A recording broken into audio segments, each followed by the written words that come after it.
más relacionados con los movimientos sociales, con las organizaciones, con las asociaciones civiles, etcétera, ¿no? Entonces es una obra que está un poco como desplazada, bastante desplazada del circuito más oficial. En los últimos años ha habido como un creciente interés por estas prácticas, pero de todas maneras como que han habitado otros espacios. Pero la manera en que yo creo que uno llega a comprender la singularidad de estos proyectos de arte comunitario, por decirlo así, de alguna manera, de arte comunitario, es, o una de las maneras en comprender dónde está su singularidad y su diferencia es comparándola con proyectos que se desarrollan en el ámbito público, pero que de alguna manera no tienen otra función, otro sentido. Una de las personas que ha teorizado bastante estas prácticas, lamentablemente su libro está en inglés y ha teorizado desde la Academia Norteamericana, es la artista Susan Lacy. Ella tiene un libro que se publicó en 1995 que se llama Mapeando el terreno. Y en este libro están muchos de este tipo de proyectos, porque ella es una de las pioneras en este tipo de proyectos de arte comunitario en los Estados Unidos. Vamos a ver su página web, que además está online, donde hay muchísima información y documentación de sus prácticas. Susan Lacy es una pionera del feminismo en el arte, pero contrariamente a artistas que seguramente ustedes conozcan como Barbara Kruger, como Jenny Holzer, que hicieron intervenciones en esfera pública, ella desarrolló sistemáticamente proyectos con comunidades y sobre todo ha trabajado mucho el tema de género y sexualidades con mujeres. Esa ha sido como una de sus líneas. Y creo que también es como importante decir nuevamente lo que dije al comienzo de la charla, que este tipo de prácticas las personas que estamos involucradas y muchos que ustedes participan en este tipo de proyectos, pensando la mejor manera de definirlos y de encontrar categorías, que no es fácil. O sea, estos son pequeños ejercicios. En el caso de Susan Lacy, ella también ha teorizado y escrito sobre este tipo de prácticas, pero ella es una artista. Es un terreno en construcción, donde no creo que tenemos todavía las categorías más idóneas, las que estamos siempre repensando, el decir, bueno, es arte comunitario, pero no necesariamente, pero es únicamente arte, esa es la mejor manera de designarlo, es más bien prácticas estético-políticas, o podemos hablar más bien de prácticas sociales. Es todo un tema complejo el de construir discursivamente las categorías donde nos situamos. Y bueno, traje este pequeño gráfico que Lacy desarrolla en su libro, que siempre es útil un poco para entender estos diversos escenarios posibles de la práctica artística, ¿no? Entonces tenemos por un lado el artista como alguien que se basa en experiencia, ¿no? Y como es un poco demasiado rígido, por decir este esquema de lo privado a lo público, porque obviamente hay contaminaciones en esta línea, en esta escala, ¿no? Pero bueno, un poco lo que ella trata de ver es cómo hay este desplazamiento del artista, que obviamente como un individuo que produce experiencias a través de su arte, el artista como un reportero, el artista como un analista, como alguien que investiga y analiza, y el artista como un activista, ¿no? Y un poco se iría desde lo privado hacia lo público, ¿no? El artista activista sería el que está obviamente más expuesto a todos los debates sociales, políticos que circulan en esfera pública.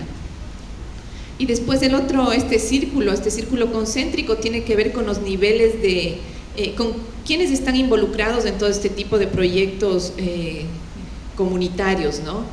En el centro estaría quien origina, ¿no? La idea semilla del proyecto y de alguna manera quién es el responsable, que esto puede ser compartido, o sea, no necesariamente solamente un artista, el de la idea y el de la responsabilidad, pueden ser colectivos interdisciplinarios, pueden ser varias personas, ¿no? Después estaría como un segundo círculo concéntrico, que es de las colaboraciones y el co-desarrollo o la coautoría, o sea, cómo de alguna manera estos proyectos dependen y necesitan y se basan en que haya coautores, que haya personas que despliegan esa idea inicial, ¿no? Y se desarrollan en colaboración. O sea, los proyectos comunitarios son colaborativos por naturaleza y son participativos y de diversas formas, como vamos a ir viendo.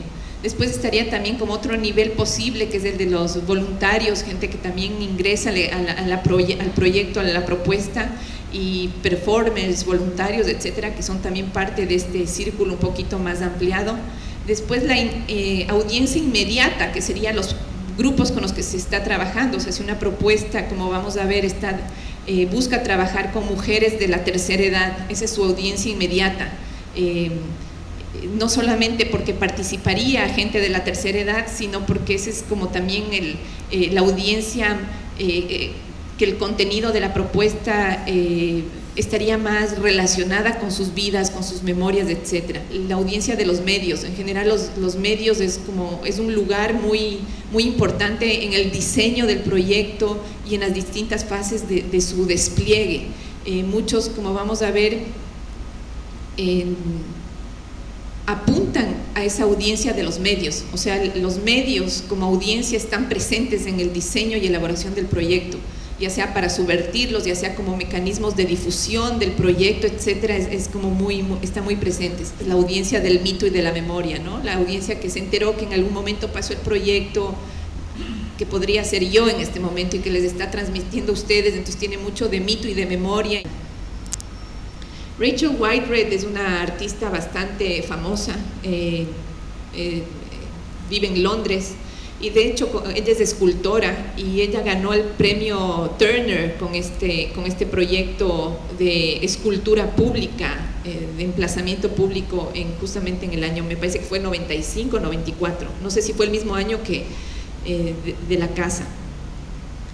Y ella, Rachel Whiteread, siempre ha trabajado el tema de la memoria y los espacios, de los espacios íntimos, de cómo el espacio que nos circunda de alguna manera constituye nuestra subjetividad en términos de memoria corporal, de memoria espacial. Ella explora la cultura de los espacios y su relación con nuestros cuerpos, y sobre todo los estratos de los recuerdos y de la memoria. Entonces, en un determinado momento, Art Angel, que es una organización que se dedica a promover y a producir proyectos de arte urbano, proyectos emplazados en la ciudad, le invita a Rachel Whiteread, porque ella principalmente había trabajado en espacios de galería, le invita para que desarrolle un proyecto más ambicioso en el espacio público. Sobre todo obviamente pensando en que su obra podría tener como un emplazamiento más allá del museo y generar una propuesta en la ciudad misma de Londres. Un poco de lo que consistió esta pieza es en hacer un molde en cemento de la piel de la casa, ¿no? De toda la piel de la casa. Ahora, ¿por qué esta casa y dónde estaba ubicada? Esta casa estaba ubicada en el este de Londres, y de alguna manera era la última casa que había quedado de la época victoriana en un barrio de Londres. Obviamente, por todas las transformaciones en la modernidad de la ciudad, se habían construido departamentos, o sea, vino como es propio de los procesos de crecimiento de las ciudades. Y esta era como la última casa de ese estilo victoriano que quedaba en ese vecindario. Y la artista decide, como una forma de crear un monumento desde la escultura, hacer este vaciado de la casa en cemento para quedarse como con la cáscara y con la historia de la casa, como una escultura pública de conmemoración a un determinado periodo arquitectónico en Londres en ese momento. Entonces, obviamente fue un trabajo gigante, monumental, el sacar este molde interno de la casa, obviamente por su experiencia como una gran escultora, y un poco esto es lo que quedó, ¿no? Las imágenes que estamos viendo. Y obviamente este proyecto, este tipo de proyectos que son de escultura contemporánea, más allá de que haya sido hecho en cemento, del trabajo que implicó, también una de sus premisas es que sea transitorio, o sea, no son proyectos que están hechos para durar, son proyectos efímeros, ¿no? Y este proyecto, en este caso, sí levantó toda una polémica de que si esta escultura se debía o no de quedar una conmemoración, un recuerdo del crecimiento urbano, de cambios en la forma de vida, inclusive de procesos de desplazamiento de gente por las nuevas demandas de tierras en el este de Londres, ¿no? Entonces hubo una polémica que fue interesante, que se documentó en los medios, que se armó un debate bastante interesante público sobre, primero, qué significaba la casa exactamente, cuál era la percepción de algunos de los vecinos que obviamente que vivían cerca de la casa, y bueno, a la larga la casa fue demolida, ¿no? Un poco porque obviamente esos espacios estaban destinados por la Municipalidad de Londres, por el Ayuntamiento de Londres para otros fines. El proyecto de Rachel Whiteread, desde su idea hasta su producción, hasta que le demolieron, fue en total un año, ¿no? Que es un proyecto bastante ambicioso, bastante grande y que fue muy costoso además, ¿no? Donde había todas unas inversiones también en términos de coleccionistas. Art Angel es una organización dedicada a la producción de este tipo de obra bastante grande y bastante famosa en Londres. En cambio, este proyecto también en Londres, también en el este de Londres, o sea, relativamente en el mismo sector, se desarrolla durante 10 años. Es un proyecto que tiene un lapso temporal mucho más grande y que les voy a enseñar, y que parte del proyecto fue la realización de unos fotomurales con grupos implicados dentro de la problemática que estaba planteada, que eran los procesos de regeneración urbana en el este de Londres, específicamente en la zona de los muelles, ¿no? En toda esta zona que es bastante cotizada en términos inmobiliarios. Durante la época de Margaret Thatcher hubieron una serie de reformas en el espacio público, obviamente por su gobierno conservador, en que de alguna manera ella empezó a privatizar toda esta zona del muelle del este de Londres, que había muchas fábricas, había industrias también y fábricas, espacios, muchas bodegas, pero que también vivía un grupo grande de gente que principalmente eran obreros, gente de clase media, clase baja, más de 50.000 personas. Entonces un poco este tipo de proyectos, que creo que también estamos muy familiarizados en América Latina, que son como que son imposiciones desde el Estado en base a políticas neoliberales, que un poco se trataron de construir a espaldas de los habitantes, ¿no? De los inquilinos de esos lugares.